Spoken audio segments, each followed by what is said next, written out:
एकजुटता के साथ और हमारी आस्था से ही मुकाबला हो सकता है। सरकार के नाते से मैं भी आपके साथ हूँ। अपने घर में तो आज आनंद आया इस मैं तो देख करके हमारी सभी माता बहनों की ये सेवा में उस दिन परसों भी आया था, बड़ा अद्भुत लगा।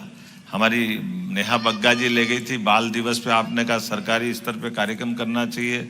हमने कहा तुरंत ऑर्डर निकालो, तुरंत होना चाहिए। अरे बाल दिवस ये नहीं मनेगा तो कौन सा मनेगा। ये बाल दिवस 4 हमारे बालकों की शहादत को लेकर स्मरण किया हुआ प्रधानमंत्री जी ने, वो बहुत अच्छा काम किया। और उसके अलावा भी मैंने कहा कि आप तो ये सरदार सुरेंद्र सिंह जी हैं, पिछले सिंहस्थ में उज्जैन में आपने कहा था कि हमारे लिए प्रमाण है ऐसे कई जगह के जहाँ गुरु नानक जी ने स्वयं इमली के पेड़ के नीचे आकर के अपनी उज्जैन की यात्रा पूरी की थी। ऐसे में वो पवित्र स्थान पे गुरुद्वारा बने, उसके कुछ कष्ट आए थे। कई सारे लोगों को ऐसा लग रहा था कि यहाँ क्यों बनना चाहिए। हमने कहा यहीं ही बनना चाहिए, यहाँ इससे अच्छा कोई स्थान नहीं हो सकता।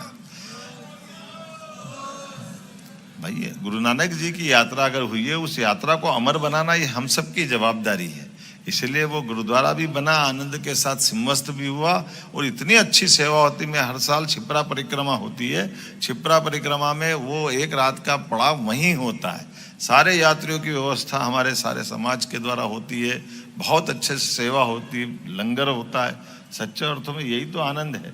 और अभी तो आपने कहा कि वो आनंद आया है। अब हमने कहा कि हमारे सभी साधु संतों के लिए और ऐसे पवित्र कामों के लिए सिंहस्थ में स्थायी व्यवस्था आश्रमों की भी हम करने वाले हैं। जो बचा हुआ स्थान उसकी परमिशन सरकार से हम खुद ही दे देंगे। ये व्यवस्था का मैं आश्वासन भी देता हूँ और ये व्यवस्था बनना चाहिए।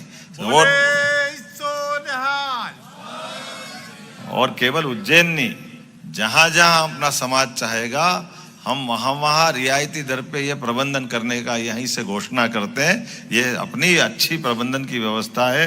जहां की गुरु सिंह सभा चाहेगी कि हमको अपने लंगर के लिए, एकेडमिक संस्था के लिए या कोई और अच्छी गतिविधि चलाने के लिए, अन्न क्षेत्र चलाने के लिए, कोई सेवा के प्रकल्प चलाने के लिए या हमारी इन गुरु परंपरा के लिए कोई आवास की, अतिथि गृह की, किसी प्रकार की व्यवस्था रहेगी, सरकार उसमें आगे बढ़कर मदद करेगी। ये मैं आपको आश्वस्त भी करता हूँ। और ये मैं नहीं कर रहा हूँ, ये गुरु महाराज का आशीर्वाद है।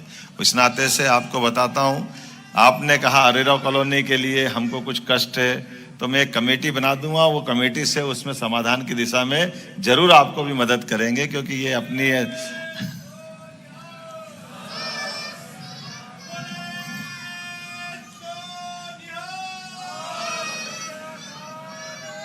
तो मैं आज के इस अवसर पर ये जो आपकी आने वाली आवाज़ों के बलबूते पर अपनी सरकार के माध्यम से जितने अच्छे काम हो सकते हैं और पाठ्यक्रम के अंदर स्कूल शिक्षा में, उच्च शिक्षा में हमने अपने सारे गुरु परंपरा का इतिहास, जो गुरु नानक जी से लगा के गुरु गोविंद सिंह जी तक का, उनकी अपने पुत्रों के बलिदान का बाकी प्रसंग भी हमने जोड़ने का प्रयास किया।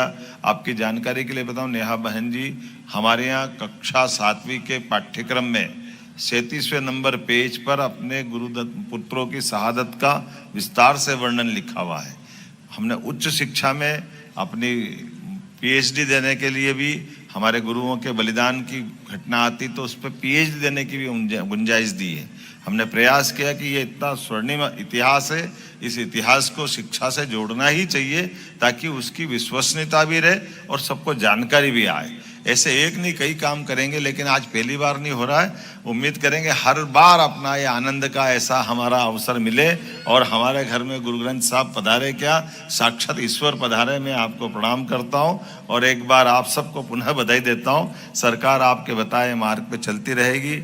जितने सत्कर्म हो सके, जितनी अच्छी योजना हो सकती, जो अच्छे विचार होंगे अपने सिख समाज के बंधुओं को रोजगार को लेकर के भी, उसमें भी आप सभी मदद करने को तैयार रहेंगे। अपने बलबूते पर हमारा समाज आगे बढ़े, सभी समाज आगे बढ़े, ये भावना हमारी सबकी है। मेरी अपनी ओर से पुनः आप सबके प्रति वंदन, अभिनंदन, बहुत बहुत धन्यवाद। वाहे गुरु का खालसा।